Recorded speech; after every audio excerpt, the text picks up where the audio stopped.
सिलीगुड़ी में केंद्रीय गृह मंत्री अमित शाह ने सीमा सुरक्षा के मुद्दे पर ममता बनर्जी पर बड़ा हमला बोला है। अमित शाह ने भारत बांग्लादेश सीमा पर फेंसिंग के लिए जमीन उपलब्ध कराने को लेकर पिछली ममता बनर्जी सरकार पर सहयोग नहीं करने का आरोप लगाया है।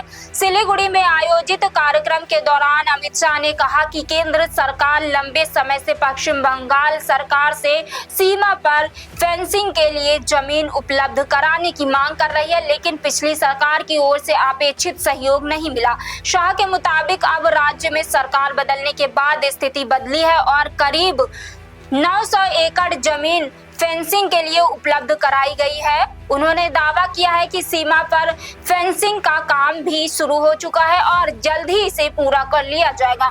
अमित शाह ने इसे बंगाल में सरकार बदलने का असर बताते हुए ममता बनर्जी पर निशाना साधा।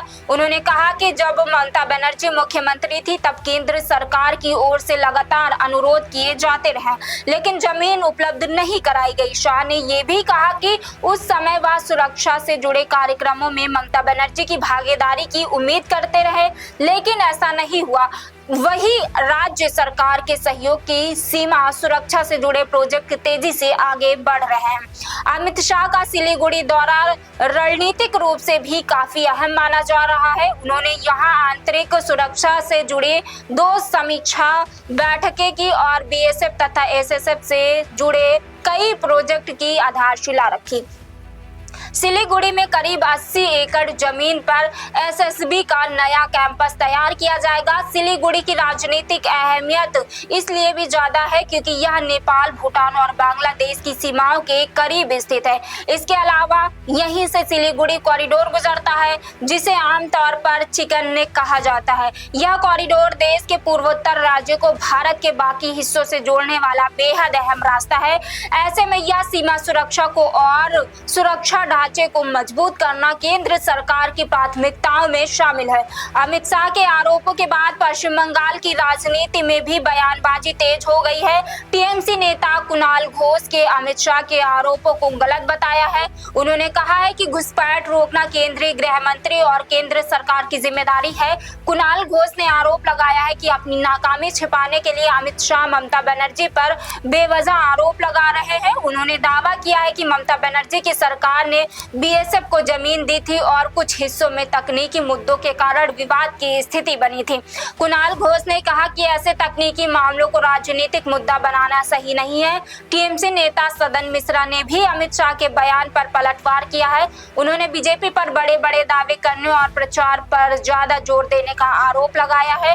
मदन मित्रा का कहना है कि बीजेपी के नेता पहले बड़े दावे करते हैं और फिर उन्हीं दावों को उपलब्धि के तौर पर पेश करते हैं, जबकि जमीन पर काम की स्थिति अलग है।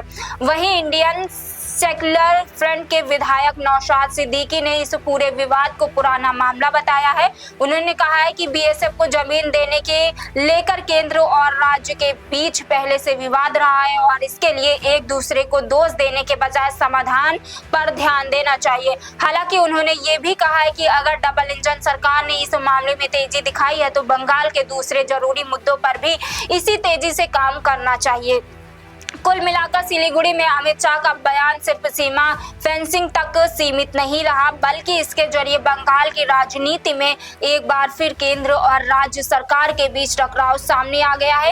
एक तरफ अमित शाह सीमा सुरक्षा के लिए जमीन उपलब्ध कराने को सरकार बदलने का असर बता रहे हैं, तो दूसरी तरफ टीएमसी पुराने तकनीकी विवाद और अपनी सरकार के सहयोग का हवाला देकर बीजेपी के दावों को खारिज कर रही है। अब देखना होगा कि भारत बांग्लादेश सीमा पर फेंसिंग का काम कितनी तेजी से पूरा होता है और आने वाले समय में यह मुद्दा बंगाल की सियासत में कितना बड़ा राजनीतिक हथियार बनता है। फिलहाल इस खबर में इतना ही, बने रहिए हमारे साथ।